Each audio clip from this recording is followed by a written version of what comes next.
सो demon slayer का Hashira training arc अभी अभी खत्म हुआ है, और जब सीजन की अनाउंसमेंट हो रही थी तो मेरे को लग रहा था कि भाई क्यों हाशिरा ट्रेनिंग आर्क इतना सा आर्क है और उसको एक 8 एपिसोड का सीजन देना, I don't think so it's worth it. यहाँ पर सिर्फ शो के जो जितने भी मेन कैरेक्टर्स हैं सिर्फ यहाँ पर ट्रेनिंग कर रहे हैं, बस यहाँ पर और कुछ नहीं हो रहा। पिछले सीजन में एक बहुत ही बड़ा इवेंट हुआ था जहाँ पर नेजुको बोलने लगी,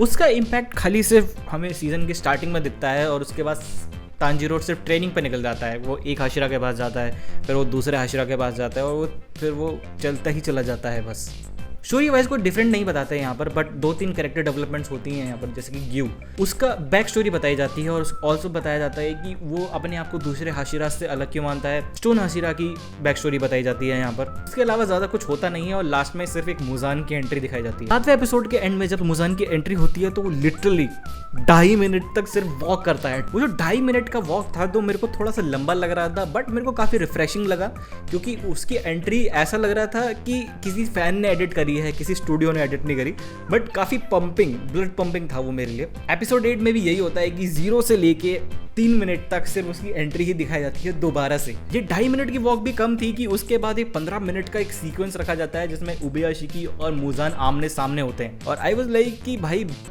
बंद करो। वैसे देखा जाए तो दोनों के बीच में 15 मिनट की बातें कुछ ज्यादा ही लंबी हो गई, मेरे लिए काफी बोरिंग हो रहा था वहां पर। बट जब 40 मिनट का एक एपिसोड है तो मैंने बोला लेंगे थोड़ा, तो एक बार सारी बातें जब खत्म हो जाती हैं तब शुरू होता है मौत का असली नंगा नाच। बम फटने से जब सीन चालू होता है तो आई वाज लाइक वो, उसके बाद सारे मोमेंट्स गूज बम्स रहते हैं। जो ब्लास्ट को दिखाने के लिए उन्होंने जो 3D CG का इस्तेमाल किया, it was like one of the best जो मैंने किसी एनिमेशन या एनिमे में देखा हो। और उसके आगे जितने भी सीन्स दिखाए गए हैं उसमें जितना भी विजुअल इफेक्ट्स का जो वर्क है, सल्यूट। और जिस तरह से उन्होंने 3D CG को 2D में ब्लेंड किया है, जस्ट लुक एट देम, कि मेरे को समझ में नहीं आ रहा मैं उसको बयां कैसे करूं। ये तो फिर भी कुछ नहीं, उसके बाद जो उन्होंने मोमेंट्स क्रिएट किए हैं जैसे कि स्टोन हाशिरा का आना, अपनी पावर दिखाना, अटैक करना, वो सीन बहुत ही अच्छा और मतलब दिल को छू जाने वाला था। मेरे आंखों में तो थोड़े से आंसू भी आने लग गए थे।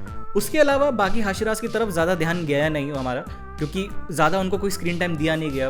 बट लास्ट में यहाँ पर मुजान के पास एक मास्टर प्लान था और यहीं पर ही डीमन स्लेयर का हाशिरा ट्रेनिंग आर्क बहुत ही हाई नोट पे जाके ख़त्म हो जाता है और इतना हाई नोट पे जाके ख़त्म होता है कि मन करता है कि भाई जाओ डीमन स्लेयर वालों, माफ किया। जैसे ही डीमन स्लेयर का हाशिरा ट्रेनिंग आर्क खत्म हुआ वैसे ही ऑफिशियल्स की तरफ से अनाउंसमेंट हुई कि बाकी का बचा हुआ इन्फिनिटी कासल आर्क 3 मूवीज़ में दिखाया जाएगा थिएटर्स में, जिसके लिए मैं बहुत ज़्यादा एक्साइटेड हूँ। और क्योंकि उनका इंटेंशन इन्फिनिटी कासल आर्क को मूवीज़ में डिवाइड करके थिएटर्स में दिखाना और पैसा कमाना था, इसी वजह से उन्होंने इस वाले आर्क को सीरीज़ में अडेप्ट करके हमारे सामने ऐसा परोसा गया। और मैं इस ट्रिलॉजी के लिए इसलिए एक्साइटेड हूँ कि जैसी वीडियो क्वालिटी और जैसी एनिमेशन क्वालिटी उन्होंने हमें इस सीरीज़ में ला के दी है, भाई मूवीज़ में तो फाड़ ही देंगे। क्योंकि मूवीज़ में यूजुअली क्या होता है कि आपके पास एक्स्ट्रा टाइम होता है, आपके पास एक्स्ट्रा बजट होता है उस पर स्पेंड करने के लिए, तो नेचुरली आपका जो एनिमेशन है बहुत ही शानदार निकल के आता है and I am really excited for it. तो डीमन स्लेयर के साथ जो मेरी जर्नी रही है वो थोड़ी सी अजीब रही है क्योंकि जब ये शो अनाउंस हुआ था तो मैं तो एक्साइटेड नहीं था उसके लिए, और जब इसकी हाइप क्रेजी हो गई तब भी मैं एक्साइटेड नहीं था इसके लिए, क्योंकि इसका जो मेन कैरेक्टर है उसका जो ट्रोप है वो बहुत सिमिलर है बाकी शोनन एनिमे के मेन कैरेक्टर से। तो आई वाज लाइक कि मैं इसे क्यों देखूँ, बट जब मैंने इसको पीयर प्रेशर में आके स्टार्ट करा I was like what, the animation is so great. मैंने इससे बेटर एनिमेशन शायद ही किसी दूसरे एनिमे में देखा होगा and that pulled me in. हालांकि इसकी स्टोरी लाइन बहुत ही बेसिक है but the animation did compensate everything. So yeah मैं काफ़ी एक्साइटेड हूँ उसकी लास्ट ट्रिलॉजी के लिए और मैं इसको डेफिनेटली थिएटर में देखना चाहूँगा। और अगर भाई तुम सोच रहे हो कि भाई मेरे आसपास तो थिएटर ही नहीं है, मैं कहाँ से देखने जाऊँगा उस एनिमे को, तो डोंट वरी, जैसे इनकी पास की हिस्ट्री रही है ये रिलीज़ करेंगे, पैसा छापेंगे, उसको काट के फिर एपिसोड बनाएंगे और फिर वो धड़ाधड़ टीवी में चलाएंगे। सब्सक्राइब।